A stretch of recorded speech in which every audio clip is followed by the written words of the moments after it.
This is episode 258 of That Shakespeare Life.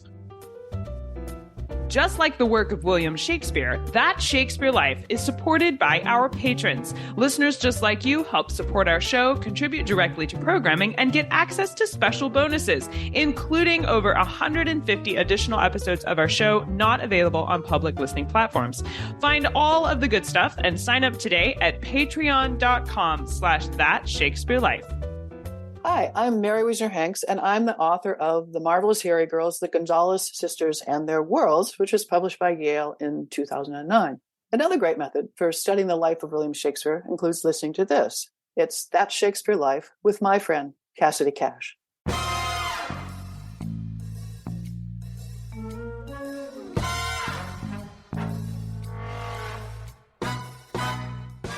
It has always been said by scholars for years, probably more than 100 years, that eventually a portrait of the bard will be found, and it'll have been hanging in a stately home in England for many, many years unnoticed.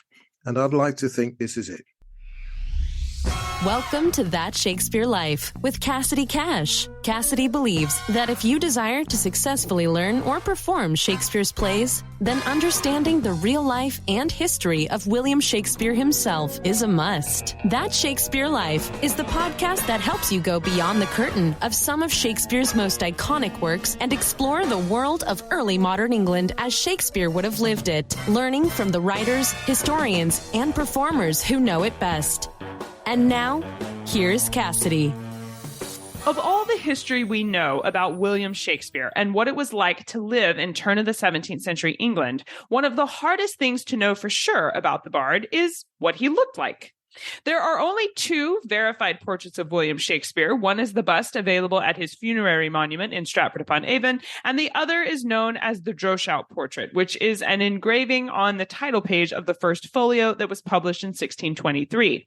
Aside from these two depictions, there have been at least 9 additional paintings that claimed to be lifelike representations of William Shakespeare, all of which were hotly contested, and a few were outright disproven. One painting, however, has recently risen to the top through rigorous investigation as a real contender for another verified portrait of the bard. It's known today as the Danby Portrait. The Danby Portrait was owned by the Danby family for years until it was sold by Christie's in a house contents sale in 1975.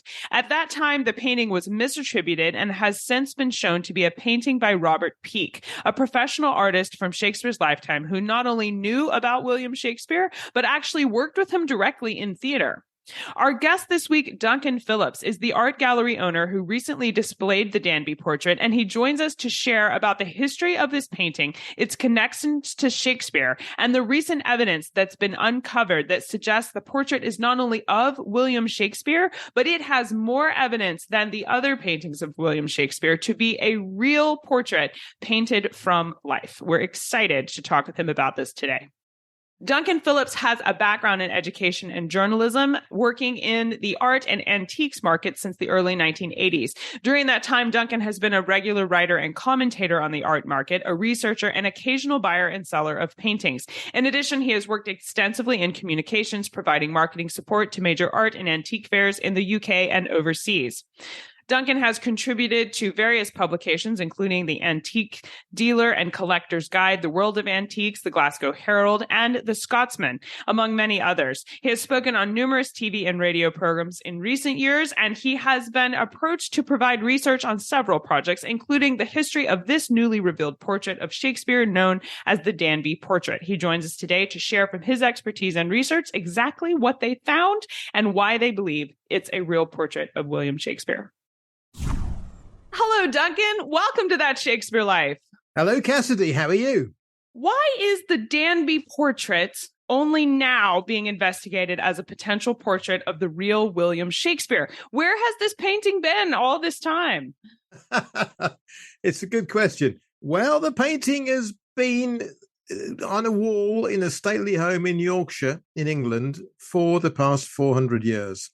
And it wasn't really discovered again until 10 years ago.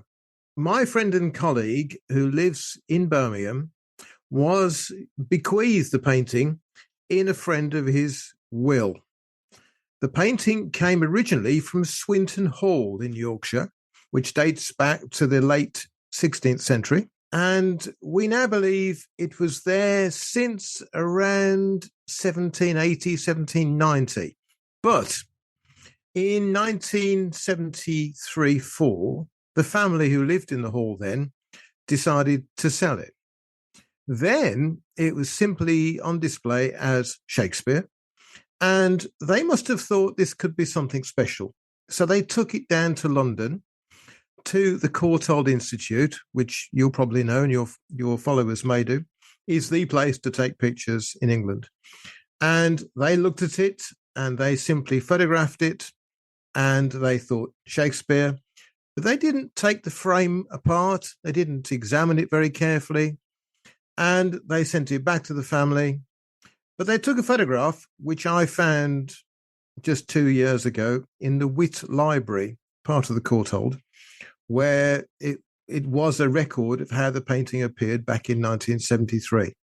And then 2 years later, the family decided to sell it in a clearance of the contents of Swinton Hall, much of the contents, not all, where it was listed in a Christie's catalogue as painting of Shakespeare by the artist Van Sommer. So that's where it's been.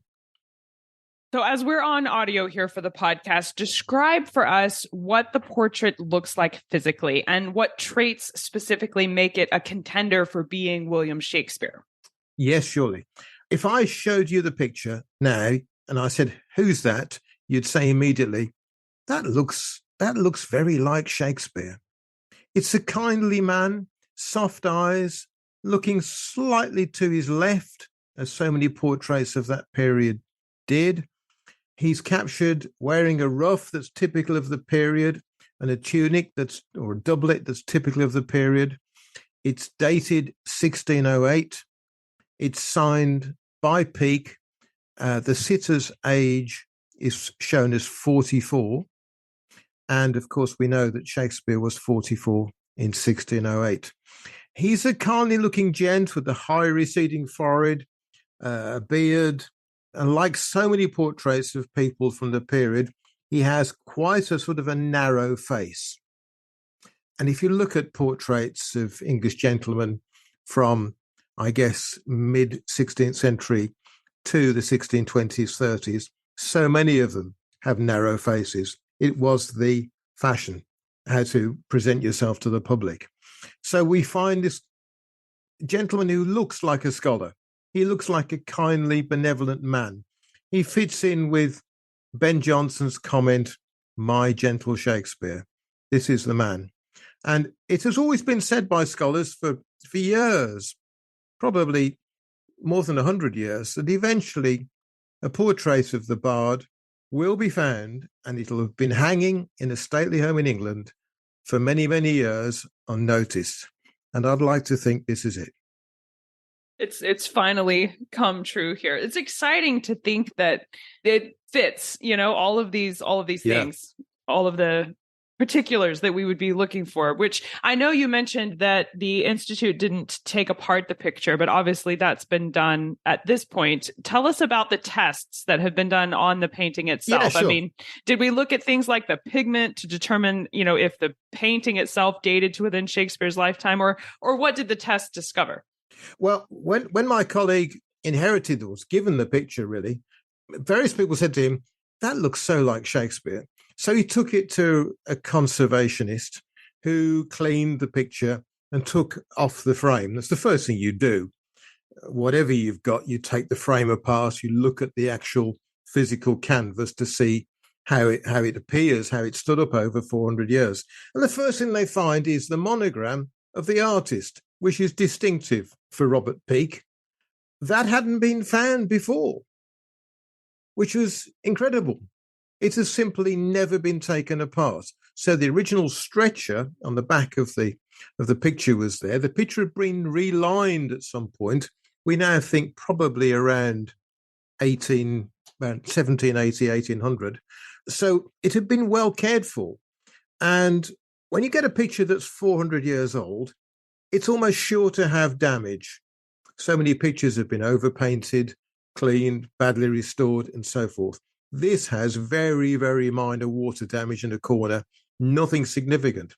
It's clearly been well looked after and admired, and it's been hanging somewhere safe and secure for a long time. So suddenly to give it a very minor clean was all it took.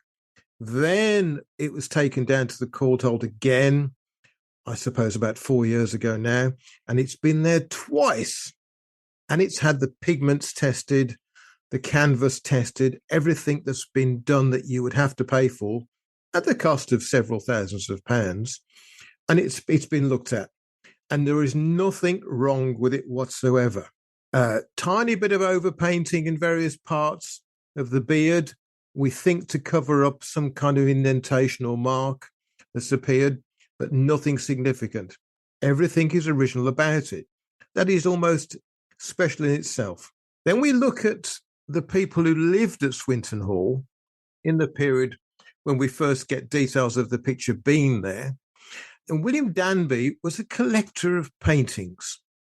And I discovered that back in 1800-ish, he spent in 1 year £12,000, 12,000 English pounds, with his framers in York, William Staveley, the framers. They're well listed. That's one hell of a lot of money. That's the equivalent to £250,000 today. That goes well beyond a hobby. Well beyond. Now, pictures appear in Christie's catalogues, Sotheby's catalogues, that have been sold at auction for the past 80, 90 years with the details of the Staveley family of framers on the back. And so often we find those pictures have originated from Swinton Hall, either been sold by members of the family in the past 120, 30 years, or they were sold in the catalogue sale back in 1975. And that catalogue has plenty of pictures and some very interesting books too. It tells you an awful lot about the family when you see what's been sold from their collections. So it's been a fascinating insight. And don't forget, I suppose, when we start to look at how pictures have a history, in the history of English stately homes, the library was a thing that didn't actually exist until the mid-18th century. Stately homes had libraries added to them. They were a sign of wealth, prestige, knowledge, learning. Somebody of status wanted to show off who they were. They would build a library, which is exactly what happened at Swinton Hall. And that library was full of books by all the poets and playwrights. The Danby family collected these things. And of course, like we would today have a picture of your famous heroes hanging on your bedroom wall, perhaps, who knows, Michael Jackson or whoever. In those days, their heroes were poets and playwrights. So it was natural enough to have a picture of William Shakespeare hanging in your library, which was where this picture was actually seen and recorded by a man writing for the Country Life magazine in 1860. So we know it was there. And that's an important fact. That adds to the puzzle of where has it been for so long. Now, you mentioned that once the frame was removed from the painting, there were lots of details behind the frame that suggested it was well taken care of. But I wonder what details you uncovered that might provide evidence towards the painting being of William Shakespeare. Well, first the date, 1608, and the age of the sitter, 44. Shakespeare was clearly 44 in 1608. When the painting, I would suspect, was finished, we know Shakespeare was probably born in the springtime, April, I think they say. So we know it's painted around about then. Of course, when you look at how painters created their works, it doesn't mean it was painted in that particular month or that year. It could have been painted a year before. We can never know for sure. And I have to say, above everything else, the only really known picture of Shakespeare is from the First Folio. Everything else is supposition. This is too, but nothing has come closer. So when I start to look at it objectively, which is all we can do, and weigh up all the evidence as to why this should be Shakespeare, there is an enormous amount of that. There's so much evidence. And then, of course, I start to compare this picture of the man to the funerary monument in Stratford to other pictures of Shakespeare, the Chandos and so forth, pictures that have been researched and talked about for the past 200 years. And then you build up a much wider view of how Shakespeare's been seen. I think with the painting, I want to know more about Robert Peake. You mentioned that he has his signature on there, but for those of us that may not know the history of Robert Peake, or maybe didn't even know he was an artist until we discovered this painting and his mark on it, tell us, was he a professional painter in Shakespeare's lifetime? And I think I read that he worked for the Prince of Wales in 1603. Yes, Robert Peake was one of two and sometimes three painters active towards the end of the reign of Elizabeth I, and then through most of the reign of James I. He was appointed picture maker to the crown, which is a very distinguished position to have, along with De Critz, Marcus Geerhertz, the younger. He was top three painter in the country, and he would have spent his time mainly painting portraits. But the crown also employed him to do other things. These were journeyman artists. These were people who did lots of work in all sorts of directions. They would have worked and been paid for the office of the revels. That's Revels. That's well documented. There are accounts for the office of revels. People work for them. And so did the king's men. This is the troupe of players who perform Shakespeare's plays, of whom Shakespeare was a member, of course. He was an actor. They all worked in the same buildings. Blackfriars in London was where the plays were rehearsed, where the plays were licensed for performance. They had to be licensed by the Office of Revels. Shakespeare was paid by the Office of Revels. It's the same building where Robert Peake painted pictures. And he also, and we know this from the accounts of the Office of Revels, he painted scenery. He painted scenery for plays of the period, of which, of course, there are a lot, not just Shakespeare's. He was a journeyman artist. It is inconceivable that he would have not have known Shakespeare or the King's Men or not seen some of the plays. And when I was looking at the research for all of this information, I came across a great historian, a writer, Mary Edmund, no longer with us, sadly. But in 1976, she wrote about John Webster, the playwright, and she mentioned Shakespeare in her writings. And she says in her writings, the Peakes were fellow parishioners and near neighbours of the family of John Webster, who of course knew Shakespeare. And she says, it must be more than likely that one or both playwrights sat to the Peakes, meaning they had their portraits painted by the Peakes. That's not just Robert Peake, the father, Robert Peake the elder we call him, but William Peake, his son, who continued to paint people. They had a studio. There would have been several people painting the portraits. They also owned a printing workshop. Now, if you look into the history of printers in England, in London, at that period, they were prolific. There are literally dozens of people printing pamphlets, small books, plays, poems, sonnets, etc., in London, working around Blackfriars across that part of the town. They've been well recorded. You can Google and you'll find dozens of them. But when I start to investigate what the Peakes printed and published, we find that after Robert Peake dies, and we think that's around 1619, the great scholar of Peake is, of course, the writer, and I'm trying to think of his name, it'll come to me, Sir Roy Strong, who's a man who's written many books about Elizabethan and Jacobean art and paintings. He was the expert, really, back in the 1960s and 70s. He's still with us. He's the go-to person to know about Tudor and Jacobean portraits, but there are others since, of course. So you look at William Peake and then his son, another Robert Peake, they owned and ran printing presses. And what do I find out? William Peake worked with Robert Droeshout. Was it Robert Droeshout? William Droeshout? The man who printed the image on the First Folio. They worked together in the 1620s. And it's very likely that the Droeshout family would have perhaps used images from the Peake family for their printed engravings that they produced from the printing presses. There is a direct link.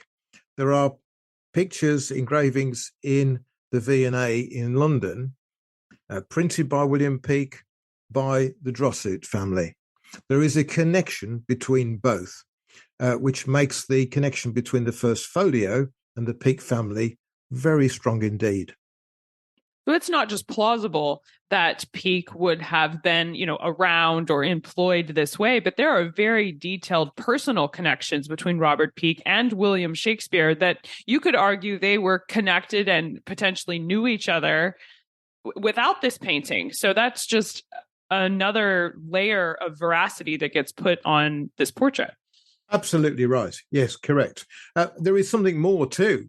I discovered that the play Winter's Tale and subsequent Italian plays by Shakespeare are presented and performed in a manner because Shakespeare admired a Roman theatre architecture. When you examine how these plays were actually put on, Shakespeare left instructions as to how they should be performed in many different ways. And we know he had a great admiration for the Roman theatre, if you want. I don't mean Roman time theatre, but theatre in Rome in the 1520s, 30s, 40s, thought then to be the most advanced form of presentation of the theatre. And the studies have been done on that to show how Shakespeare admired and copied many of the ways they approached staging of theatres. So we go back and we look at the Winter's Tale and we find he probably knew, because he refers to various things. I'm just going through my notes. He refers to a book known as Sir Leo's Book of Architecture, volumes 1 to 5, which many people will never have heard of. They're famous books of architecture of Italian, particularly from Rome, staging of plays, how they were put together and how theatres were built, particularly for this. You can see diagrams in the book of how the theatres were built. So we know, because Shakespeare refers in passing to these books in A Winter's Tale. Now, that book, Sir Leo's Book of Architecture, came into England in around 1606, 1607, 1608. And it had to be translated, and we believe it was translated originally from Italian, probably into Dutch, and then from Dutch into English. And when it was printed in English, who did the printing? Robert Peake. Robert Peake's printing presses produced these books of architecture that Shakespeare clearly read. He would have gone to Peake's shop to buy those books. He would have had early access, probably. He's an important man, Shakespeare. Again, another very strong connection. I've spoken to scholars in America who've researched these connections, and they can see they wouldn't know there's a painting of Shakespeare that we think is by Peake. The connections grow daily. There is still a lot more to do. In 1608, William Shakespeare was at the height of his celebrity in England. Does his status lend credibility to the idea that the Peakes would have wanted to paint Shakespeare's portrait, or maybe that someone in power would have commissioned this going on? Yes, quite possibly. Shakespeare, of course, had patrons. Many people in the court at that time had their portraits done by Peake and other artists. There are many similarities of style in the Peake portrait. Other people, Edmund Tilney and various other people, had their portraits painted. It was not an uncommon thing to do. These portraits, again, are hanging in English stately homes everywhere. Some of them we know who they are. Some of them are sure we don't. Did Shakespeare pay for the picture? I don't know. We can't be sure. It's possible the painting would have gone to Shakespeare to Stratford. Possibly it was hung in a theatre. We have some evidence that paintings of playwrights and actors were hung in theatres just as they are today. I went to a theatre recently in Bath, and there's pictures of John Gielgud and Laurence Olivier hanging in the foyer. You know, it's just the same. I think it's also worth remembering, of course, that Shakespeare didn't achieve the notoriety that we come to think of him now, really until the early 18th century, when Garrick and others popularized the plays. Shakespeare wasn't particularly famous during his lifetime. And it took many years, particularly after the sort of wilderness years of the Puritans in England in the 1640s, 50s, when theatres were closed down. It wasn't until the next century when these people like Shakespeare and others again became popular. And his popularity zoomed from then onwards. And we're so glad it did, because I don't think we would even be having this conversation if it hadn't. So No. that's wonderful. Now, I know we are just dying to know more about this painting and its history, the Danbys and Swindon Hall and the whole place there. Where should we begin? Obviously, just Googling it will bring up a whole bunch of articles, but I think some more reliable sources might be some that you could suggest. So where do you suggest we begin? It's a tricky one. I mean, if you Google Shakespeare images, of course, you'll find the Chandos, the one that hangs in the National Portrait Gallery, and other pictures of Shakespeare too. And there's a lot to say about those. I could be quite damning about the Chandos in particular. The evidence for some of these pictures is scant. Nevertheless, I've yet to publish all this information anywhere. We showed the picture to the press just before Christmas, so a lot of information went into the public domain, and you can find it online, but it's very much press reportage. And it was very amusing to find comments from one or two people, notable people, scholars of Shakespeare, scholars of literature of Shakespeare, let me say, who had immediate comments, and they hadn't seen our research documents, neither had they seen the picture at all. But of course, people always want something to say. My friend and colleague who owns the picture has it safely stored, and he wants to sell it, of course. He's an elderly gentleman. He thinks it's about time this picture was seen by many more people, but of course, he'd like to sell it. So we have some serious interest in it from one or two people, but negotiations are ongoing. It may yet go to an auction house to be sold. I couldn't say. I don't own it.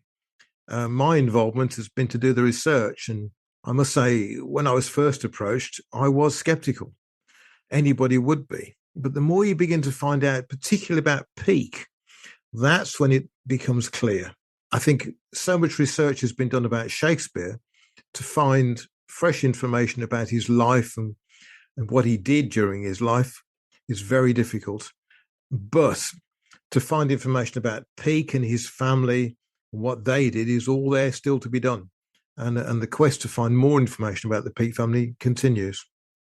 Well, we will place links and pictures of this portrait so you can see it and you can explore some of the research that's being done. It is exciting stuff. So make sure you check out the show notes to learn more about this and to find some resources there. Now, Duncan, we ask everyone this next question here at That Shakespeare Life, and that's, what's the one book you would take with you on a deserted island? My friends in England tell me I'm supposed to allow you the complete works of Shakespeare and a copy of the Bible. So your choice would be in addition to those. I think you asked me that before we started very briefly. Books, my favourite writer is William Boyd, the English novelist. I would take almost anything by William Boyd. He's a great writer today. He's very of the moment, and he can see deep into the human psyche. There are always interesting books to read. I think that would be an excellent choice for sure. So what's next for you? What are you working on now that you're excited about? I spend most of my life involved with the art and antiques trade, writing about antiques and fine arts and so forth. I'm still involved with Shakespeare. We still have more work to do. In fact, only a fortnight ago, I was contacted by a man in Canada who's worked with facial recognition software for the past 20 years, used by the police there too. And he sent me absolutely fascinating research work he'd undertaken, looking at this Peake picture of Shakespeare, comparing it to the Droeshout engraving. And he said to me, this is a 95% match. He'd never come across a picture so close to that. That's incredible. That's a big number. Yeah. Yeah, there's still work to do, you see. So every time we look at this and stop and start, there's more information that forthcomes from somewhere. I've just got chill bumps. Duncan Phillips, has just been thrilling to speak with you about this painting, to learn more about it. I know I can't wait to see the further research that comes from your work. And I appreciate you taking time today to meet with us and share with us this history. It's been a really fun conversation. Cassidy, thank you very much. It's been a pleasure. If you like the show today, be sure to let us know about it. Tell us your thoughts and ideas with a comment, and please provide a rating on the platform you're listening from today. That really helps our show get heard by other people. If you would like to see the visual version of the Danby Portrait, a copy of it that you can look at for yourself, along with pictures of people like Robert Peake and some of the diagrams from Roman theater that we were talking about in today's episode, you want to check out the show notes. The show notes are where we pack the visual content that coordinates with the history you're learning about on the podcast. There's also more information about our guests and links to the further learning resources that we talk about in our conversation. Find all of these things at CassidyCash.com/episode 258. That's CassidyCash.com/EP258. If you are excited to dive in and learn more about what it was like to live in turn of the 17th century England the way Shakespeare would have lived it, then consider becoming a patron. There are over 150 additional episodes of our show available in the back catalog. We talk with the world's leading experts about the life and history of William Shakespeare and things going on in the 17th century when Shakespeare was living there. These are all available in our patrons-only RSS feed, and each one has accompanying show notes, just like today's episode, that are available for patrons. So there's a whole lot of history there available for people who support our show. Now, patrons are also treated to behind-the-scenes extras, including the chance to participate in the interviews by sending in your questions you'd like us to ask during the show. There's also some education resources there for teachers that like to use our podcast in their classrooms, along with some other bonus history tidbits that we put there just because we love Shakespeare and we want to share his history with you. You can explore all of the benefits and join us today at patreon.com/thatshakespearelife. That's patreon.com/thatshakespearelife. That Shakespeare Life is researched and produced by me, Cassidy Cash. Our audio engineer is Gary Mayholm. That's it for this week. Thank you for listening. I'm Cassidy Cash, and I hope you learned something new about the Bard. I'll see you next time. Bye-bye. Thank you for listening to That Shakespeare Life. As always, the best conversations happen after the episode over at CassidyCash.com. Become a part of a vibrant Shakespeare conversation by adding your voice over at the website. Until next time, remember, when you want to know William Shakespeare, you have to go behind the curtain and into That Shakespeare Life.